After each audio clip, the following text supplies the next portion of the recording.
sometimes the quietest footsteps are the ones that change a life forever.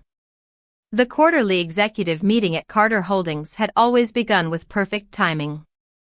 At exactly 9 o'clock on Monday morning, the glass doors closed, laptops opened, and every conversation dissolved into polished silence. 20 executives waited around the long walnut table while charts glowed across a massive screen overlooking downtown Chicago. At the head of the room sat Daniel Carter, a 46-year-old millionaire CEO whose reputation had become almost legendary.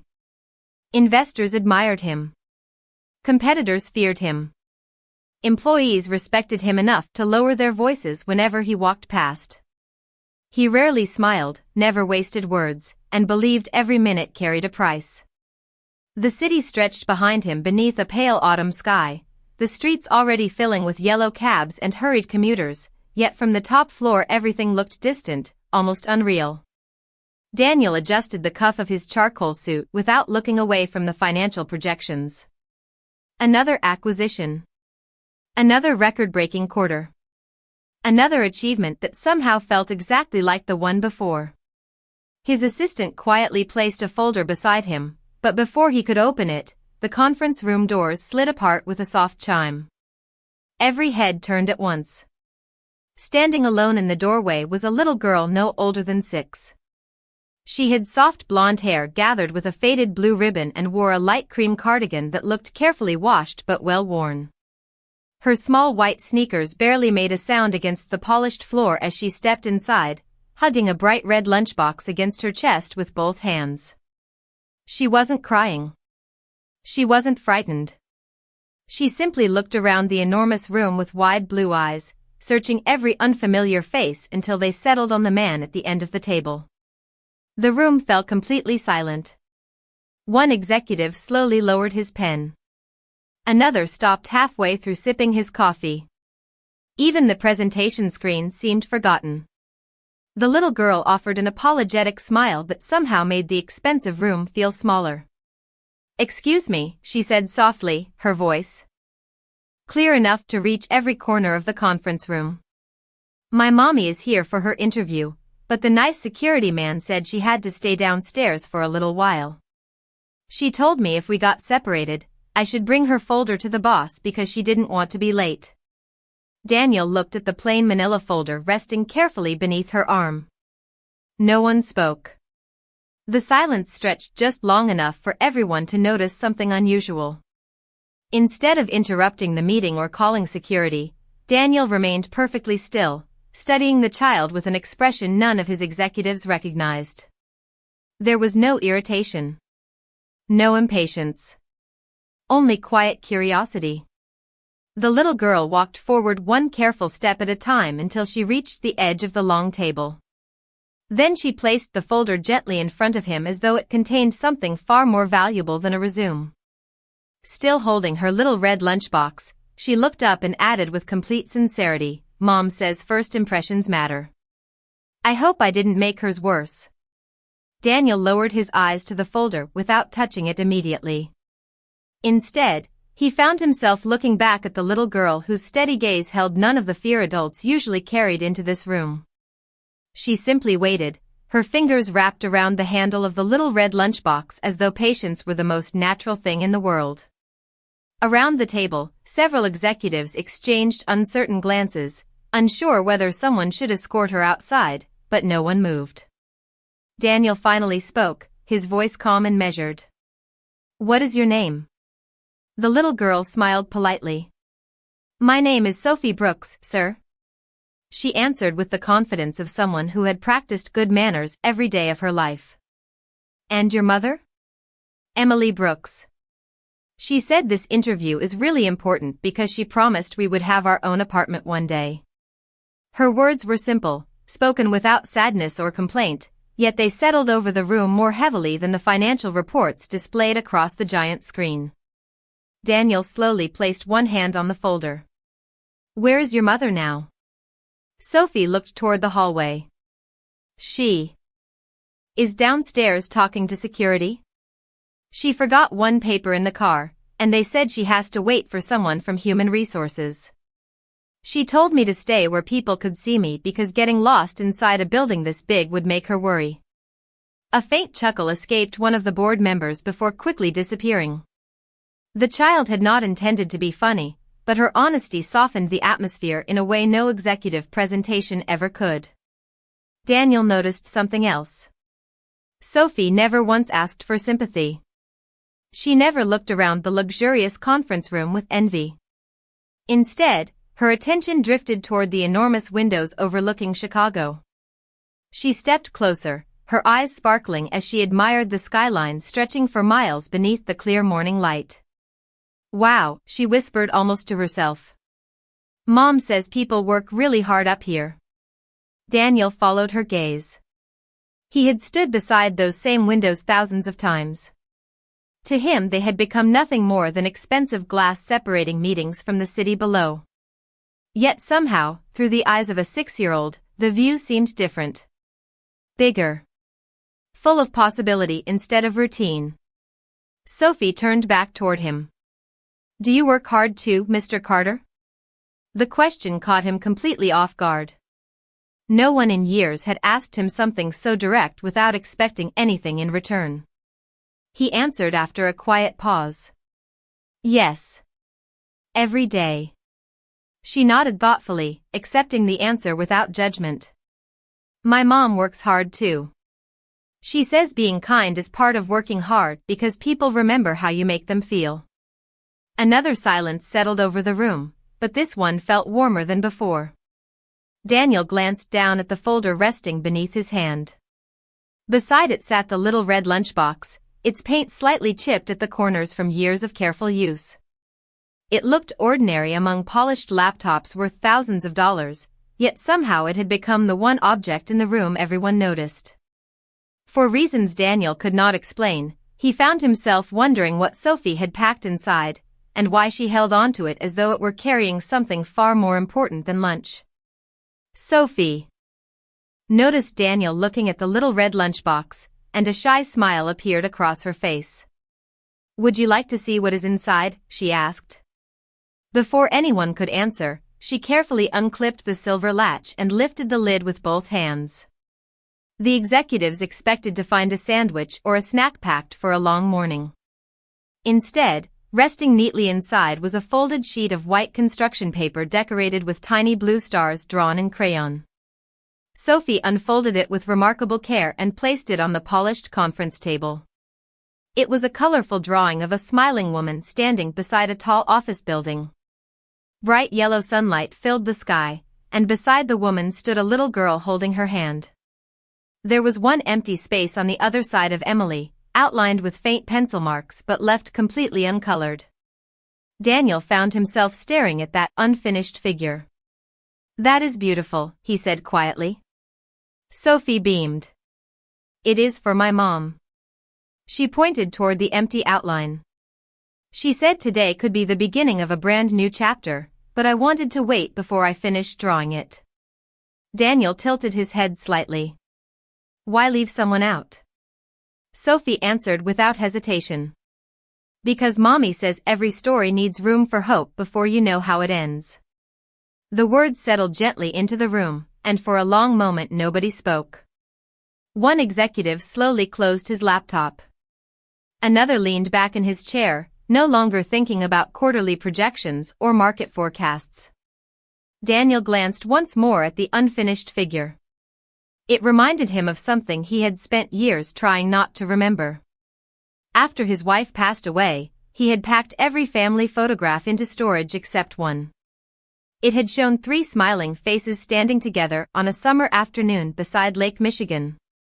He had never been able to bring himself to display it again because every glance toward it reminded him of the empty place life had left behind.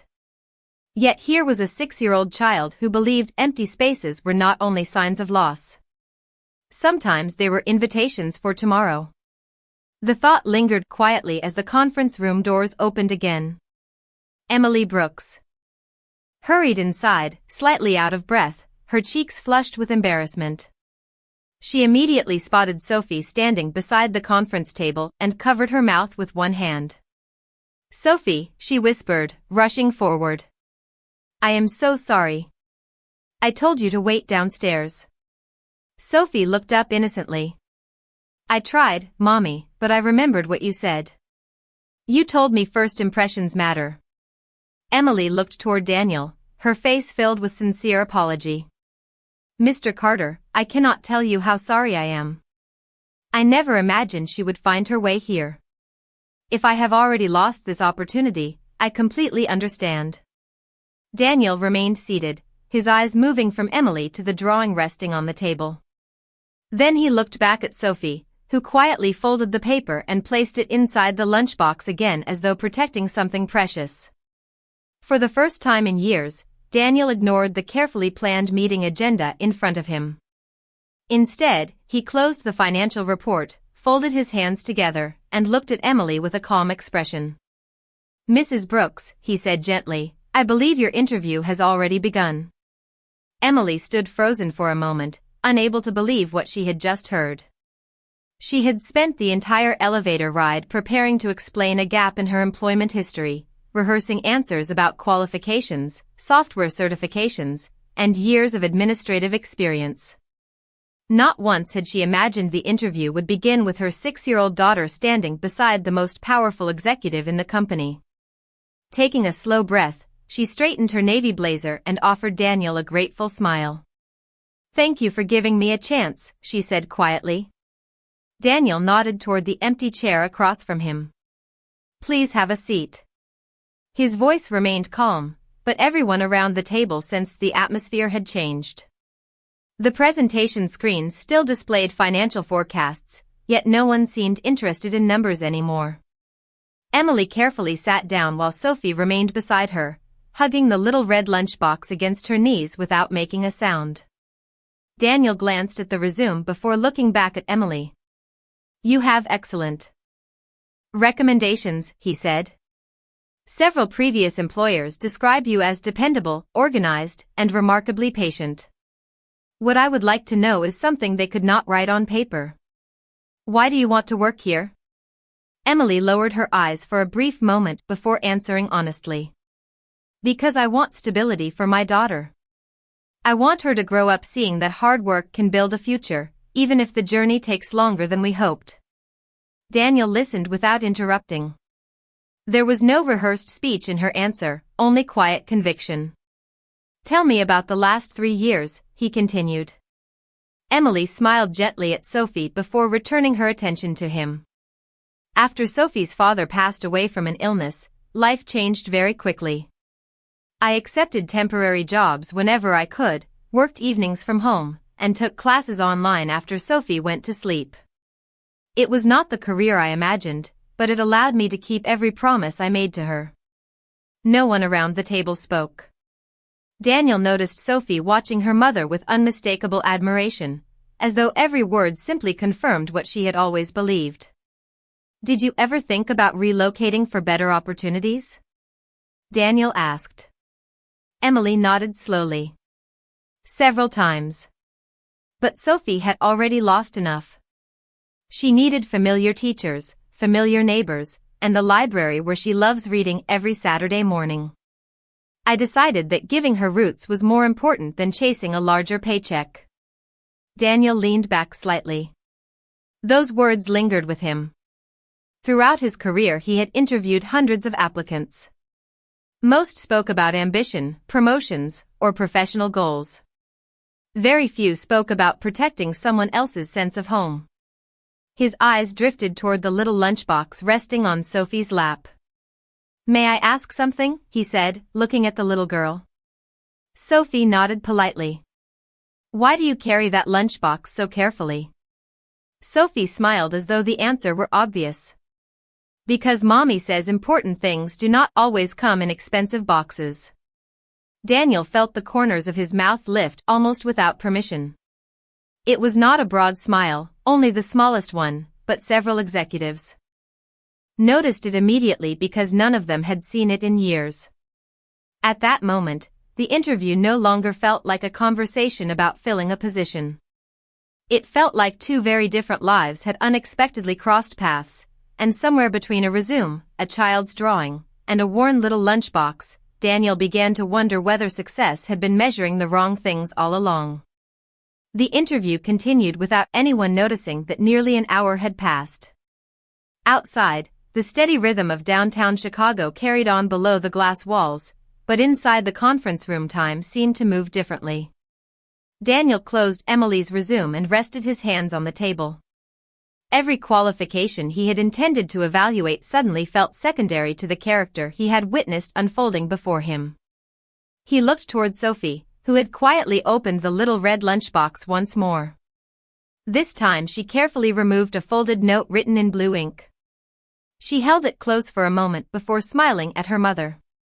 Emily looked embarrassed. "I did not know you packed that," she admitted softly. Sophie nodded. "I wanted to surprise you after your interview." She handed the note across the table.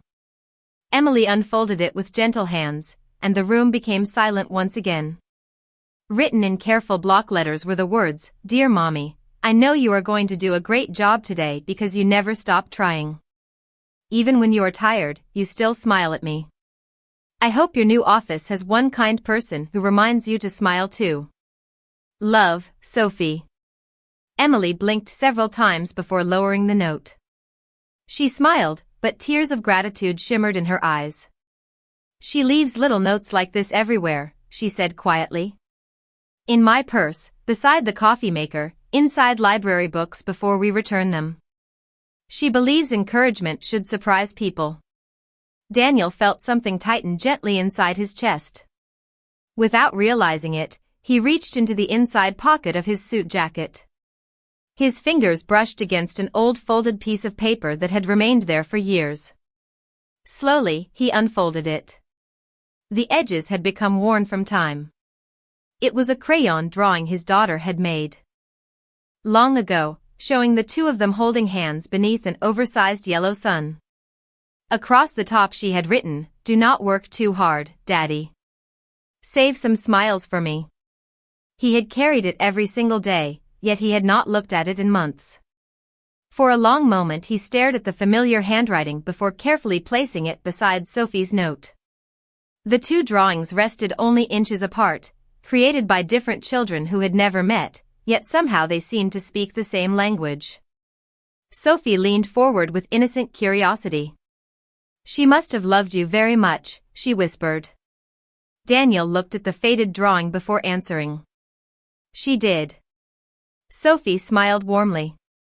"I think she would still want you to smile." No one around the table moved. Several executives quietly looked away, giving their CEO a moment that belonged only to him. Daniel folded both papers carefully, returning his daughter's drawing to his jacket while handing Sophie's note back to Emily. Then he looked directly at Emily with a calm sincerity that surprised even himself. "Mrs. Brooks," he said, "today I plan to evaluate your experience. Instead, your daughter reminded me of something I have not measured in a very long time. She reminded me that the people who walk into this building bring entire lives with them, not just resumes. I believe that is something this company has needed to remember." When the meeting finally came to an end, none of the executives hurried toward the door the way they usually did. They gathered their notebooks quietly, offering polite smiles to Emily before leaving one by one. Several paused to tell Sophie they liked her drawing, and she thanked each of them with the same sincere smile that had slowly transformed the atmosphere of the room. Daniel remained by the window, watching the city below while sunlight reflected across the glass towers surrounding Carter Holdings. For years he had believed leadership meant having every answer before anyone else asked the question. Today, a 6-year-old child had reminded him that sometimes leadership began by listening instead. Emily stood, carefully placing her resume back inside the manila folder. "Mr. Carter," she said softly, "whether I receive this position or not, thank you for treating us with kindness. I will always remember today." Daniel turned toward her. "I hope you will remember it because it was the beginning, not the ending." He reached for the folder on the table and signed a single sheet before handing it to her. Emily accepted it with puzzled eyes until she noticed the words at the top of the page. It was not another interview schedule. It was an official employment offer. Her hands trembled slightly as she read the position title, the starting salary, and the benefits package. For several seconds she could not speak. Sophie looked up at her mother with hopeful eyes. "Is it good news?" Emily slowly nodded, covering her mouth as joyful tears gathered once again. "Yes, sweetheart," she whispered. "It is wonderful news." Sophie wrapped both arms around her mother's waist, laughing with pure delight. The sound echoed gently through the conference room, replacing the silence that had once defined the executive floor. Daniel watched the moment unfold without interrupting it. It felt strangely familiar, as though happiness had quietly returned to a place where it had been absent for far too long. Before Emily and Sophie prepared to leave, Daniel walked toward the little girl and knelt so they were almost eye level. "I have one favor to ask," he said.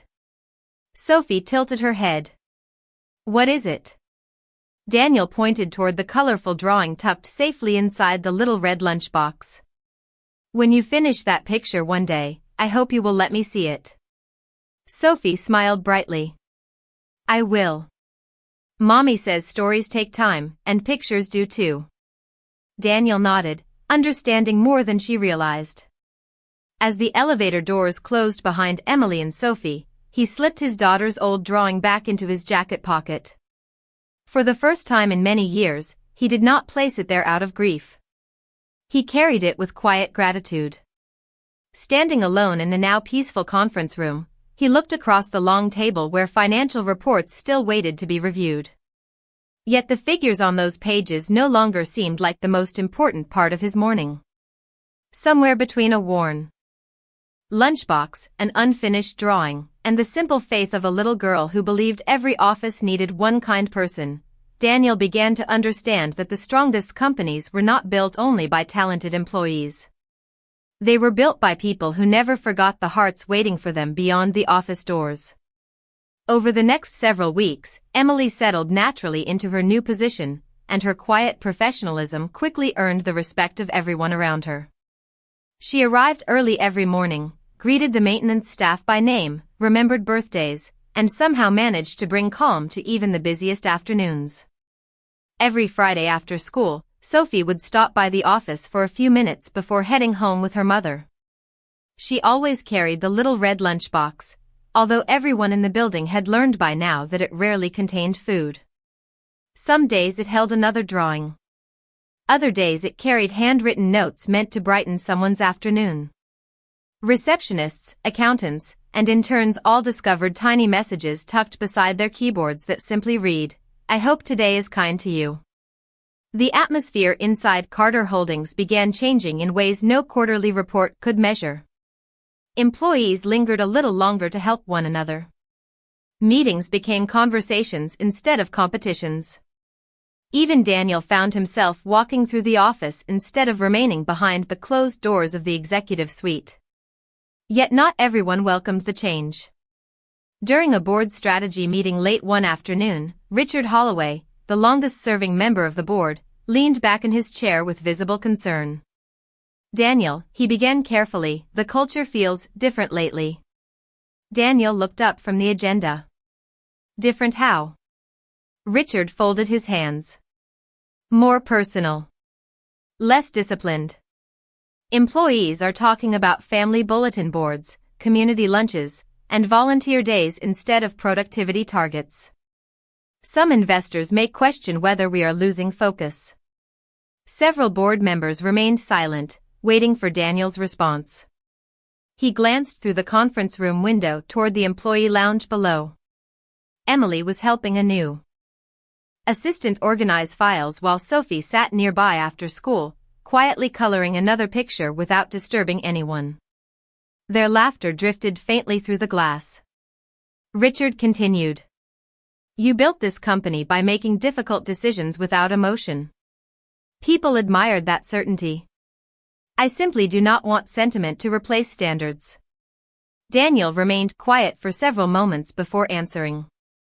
"Do you know what has surprised me most these past few weeks?" Richard shook his head. "Employee retention has improved. Customer satisfaction is climbing. Departments are cooperating instead of competing. People are solving problems faster because they actually trust one another. He paused before adding, kindness has not weakened this company. It has strengthened it. Richard nodded politely, though he still appeared unconvinced. The conversation ended, but the uncertainty lingered. Later that evening, Emily stopped by Daniel's office after most employees had gone home. She held a folder against her chest and looked unusually hesitant. May I ask you something? She said softly. Daniel motioned toward the chair across from his desk. Of course. Emily remained standing instead. I have heard whispers that hiring me caused disagreement among the board. If my being here is creating problems for the company, I can resign. I never wanted my opportunity to become someone else's burden. Daniel looked at her with genuine surprise. You believe this company would be stronger without you? Emily lowered her eyes. I only want what is best for everyone. Daniel stood and walked toward the window overlooking the evening skyline. The city lights reflected across the glass exactly as they had on the morning Sophie first walked through his conference room doors. After a thoughtful silence, he turned back toward Emily. No, he said with quiet certainty. The real mistake would be allowing fear to undo the best decision I have made in years. The annual shareholders gathering arrived on a bright spring morning, filling the Carter Holdings auditorium with investors, executives, department managers, and employees from every floor of the company. For years these meetings had followed the same predictable rhythm. Revenue charts appeared on enormous screens, market forecasts dominated every discussion, and Daniel delivered precise presentations that left little room for anything personal. This year, however, something felt different even before he stepped onto the stage. Emily sat quietly among the employees near the middle of the room while Sophie waited beside her, holding the familiar little red lunchbox on her lap. She had become a welcome face throughout the building, greeting security officers by name and waving to receptionists as though Carter Holdings had become an extension of home. As the lights dimmed, Daniel walked to the podium carrying only a thin folder instead of the usual stack of financial reports. The audience settled into complete silence. He looked across the crowded room before speaking. Many of you expect me to begin by talking about profits, expansion, and market performance, he said calmly. Those numbers matter, and they are strong. But today I want to begin with something even more important. Curious whispers faded almost immediately. Daniel continued, several months ago, a little girl walked into this company carrying a worn lunchbox and an unfinished drawing. She reminded me that every person who enters this building brings more than experience and qualifications. They bring families, hopes, responsibilities, and dreams that cannot be measured on a spreadsheet. Across the room, Sophie looked down shyly while Emily gently squeezed her hand. Daniel smiled warmly before continuing. For many years I believed leadership meant asking people what they could do for this company. I rarely stopped to ask what this company could do for the people who dedicate their lives to it. The room remained completely still. Even Richard Holloway listened without interruption. Daniel stepped away from the podium and the large screen behind him changed from financial graphs to a simple photograph of Carter Holdings beneath a clear blue sky. Beginning today, he announced, our company will introduce a new family support initiative. Flexible scheduling for parents, emergency child care assistance, expanded family leave, educational scholarships for employees' children, and dedicated family spaces inside this building will become permanent parts of our organization. A wave of quiet surprise moved through the audience. Several employees exchanged emotional glances while others smiled through grateful tears. Richard slowly stood from his seat. For a brief moment the room grew tense, uncertain whether another disagreement was about to begin. Instead, he offered a respectful nod. I spent weeks wondering whether compassion would distract us from excellence, he admitted. The truth is, it reminded us why excellence matters in the first place. Gentle applause spread through the auditorium, growing louder until nearly everyone was standing. Daniel's eyes searched the crowd until they found Sophie. She carefully opened her little red lunchbox and removed the unfinished drawing. With a bright smile, she held it up just high enough for him to see. The once empty outline beside her mother was no longer blank. It had been carefully colored at last, not as one specific person, but as someone extending a welcoming hand. Above the picture, written in careful blue letters, were the words, "Every new beginning starts with one kind person." Daniel felt the same quiet warmth he had carried since the day that drawing first appeared on his conference table, and in that moment he understood that the unfinished space had never been waiting for a single individual. It had always been waiting for hope itself. 1 year later, Carter Holdings looked much the same from the outside. The glass tower still reflected the Chicago skyline each morning, the elevators still carried hundreds of employees to their offices, and the lobby still welcomed visitors with polished marble floors and quiet professionalism. Yet anyone who walked through those doors could feel that something had changed. Laughter no longer sounded out of place. Family photographs rested beside computer monitors. Children's artwork decorated a bright corner near the employee lounge where parents occasionally stopped before heading home. The building had not become less successful. It had simply become more human. On a warm Saturday afternoon, the company hosted its first Family Day celebration. Music drifted across the rooftop garden while employees introduced spouses, parents, grandparents, and children to the people they worked beside every day. Daniel stood near the terrace, watching conversations unfold beneath strings of white lights that swayed gently in the summer breeze. For the first time in many years, he was not thinking about stock prices or board meetings. He was simply enjoying the sound of people sharing ordinary moments together. Across the lawn, Sophie ran toward him wearing a bright blue dress and the same joyful smile that had first appeared in his conference room many months before. She was carrying the little red lunchbox, its corners a little more worn but just as carefully protected. "Mr. Carter," she called happily, "I finally brought something I promised you." Daniel knelt as she reached him. Sophie opened the lunchbox and carefully removed the drawing that had started everything. The paper had been placed inside a simple wooden frame. The colorful picture of Emily beside the office building looked almost exactly the same, except for one important difference. The once empty figure remained there with an open hand, but now the space around everyone had been filled with smiling coworkers, families, and children. Above them stretched a bright yellow sun, and below the picture Sophie had written one final sentence in careful blue letters. "Hope grows when kindness is shared." Daniel accepted the framed drawing with both hands, studying every carefully colored detail. He smiled, not because the picture was perfect, but because it reminded him how imperfect moments often became the most meaningful memories. Emily joined them a moment later, thanking Daniel once again for believing in her when she needed someone to see more than a resume. Daniel gently shook his head. "You both changed this place far more than I changed your lives," he replied. As the afternoon slowly turned to evening, employees gathered for a group photograph on the rooftop. Daniel stood among them instead of apart from them, holding Sophie's framed drawing while she stood beside her mother, laughing. As the camera counted down.